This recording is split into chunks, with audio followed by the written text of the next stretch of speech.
এই চাঁদা নেওয়া মানে দেবী দুর্গার অপমান করা। নির্লজ্জতার মতন বলছেন যে বিনীত গোয়েল না থাকলে পুজো সামলাবে কে? তাহলে পশ্চিমবঙ্গে পুজো সামলানোর, কলকাতায় পুজো সামলানোর একটাই লোক, তার নাম বিনীত গোয়েল।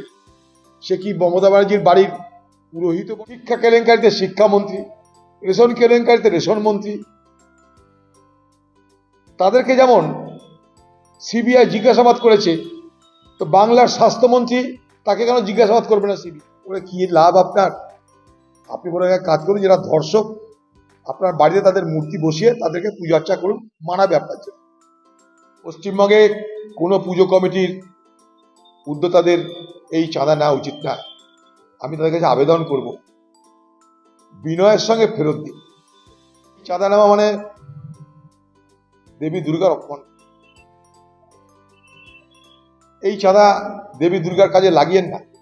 বাংলার যারা যারা দুর্গা পুজো করে তাদের কাছে আমার এটা একদম একান্ত আন্তরিক আবেদন, এবারে অন্তত এই চাঁদা নিয়েন না আপনারা। যখন মুখ্যমন্ত্রী ছিল না ক্ষমতা, তখন তো পুজো করেছেন, একবার চাঁদা ছাড়া পুজো করুন না। আপনারা বলুন না যে বিচারটা হোক, তারপর চাঁদা নেব। ডবল চাঁদা নেবেন আগামীবার, টাকাটা রাখা থাক, ডবল নেবেন। এটা করুন, ভালো হবে।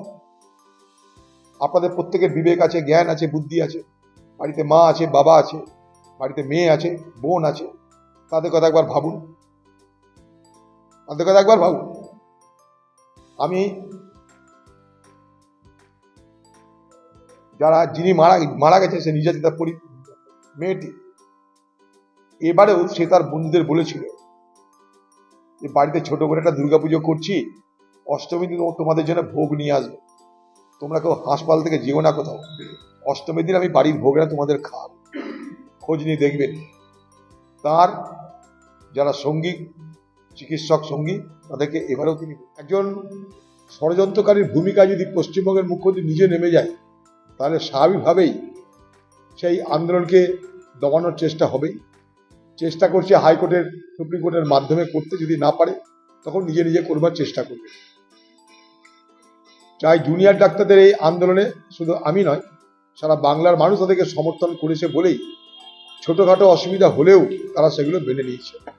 অথচ জুনিয়র ডাক্তারদের যে সামান্য দাবি, সেই দাবিগুলো মানতে কষ্ট হচ্ছে বাংলার মুখ্যমন্ত্রী মমতা ব্যানার্জি, যার বিরুদ্ধে সারা বাংলার ক্ষোভ, যার বিরুদ্ধে সারা বাংলার অভিযোগ।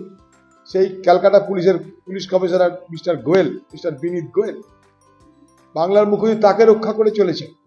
নির্লজ্জতার মতন বলছেন যে বিনীত গোয়েল না থাকলে পুজো সামলাবে কে? তাহলে পশ্চিমবঙ্গে পুজো সামলানোর, কলকাতায় পুজো সামলানোর একটাই লোক, তার নাম বিনীত গোয়েল।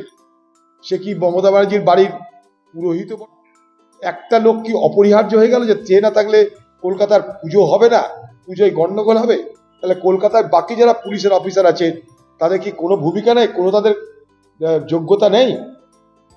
তাদের কি কোনো রকম কর্মক্ষমতা? তথ্য প্রমাণ লোপাট করতে যে যে পুলিশ অফিসার তাকে মদত করেছেন, যে যে সরকারি আধিকারিক তাকে মদত করেছেন, তিনি তাদের সপক্ষে প্রচেষ্টা করেন। এই বিনীত গোয়েল এই তদন্তকে তছনছ করবার, এই তদন্তের গতি প্রকৃতিকে ভুল পথে নিয়ে যাওয়ার, এই তদন্তের নথি তথ্য সব লোপাট করবার জন্য তিনি যে সক্রিয় ভূমিকা পালন করেছিলেন, তাকে মুখ্যমন্ত্রী নিজে সমর্থন করেন বলেই সেই বিনীত গোয়েলের মতন একটা অভিযুক্ত পুলিশ অফিসারকে তার চেয়ারে বসিয়ে রাখতে বাংলার মুখ্যমন্ত্রী বদ্ধপরিকর। কারণ তিনি জানেন যে আমার তল্পিবাহক, আমার আজ্ঞাবাহক এমন পুলিশ অফিসার কোথায় পাবো? কামদুনি কাণ্ডের সমস্ত তদন্তকে হেরাফেরি করে অপরাধীদের বাঁচিয়েছিল, সেই একই দায়িত্ব তাকে দিয়েছে বাংলার মুখ্যমন্ত্রী। যেমন কামদুনি করেছিলে, তেমন আরজিকর করে তুমি দেখাও, তাই তাকে সরাতে চাইছে না। অথচ জুনিয়র ডাক্তার না, সকলের দাবি এটা। তাই জুনিয়র ডাক্তারদের এই আন্দোলনে তাদের প্রত্যেকটা দাবি সঠিক বলে আমি মনে করি। যেখানে সুপ্রিম কোর্টের তরফ থেকে আমরা আরো কিছু আশা করেছিলাম, বিনীত গোয়েলকে সরাতে বলতে পারতো, সুপ্রিম কোর্ট খুশি হতাম আমরা। যেমন সন্দীপ ঘোষকে হাইকোর্ট বলেছিল সরে যাও, কোর্ট তো তাকেও বলতে পারতো, তার বিরুদ্ধে এত অভিযোগ, তাকেও সরে যেতে বলতে পারতো। এর আগের যে সমস্ত দুর্নীতি হয়েছে বাংলায়, যে সমস্ত কেলেঙ্কারি হয়েছে, শিক্ষা কেলেঙ্কারিতে শিক্ষামন্ত্রী, রেশন কেলেঙ্কারিতে রেশন মন্ত্রী, তাদেরকে যেমন সিবিআই জিজ্ঞাসাবাদ করেছে, তো বাংলার স্বাস্থ্যমন্ত্রী তাকে কেন জিজ্ঞাসাবাদ করবে না সিবিআই? সুপ্রিম কোর্টে তো এগুলো দেখা উচিত।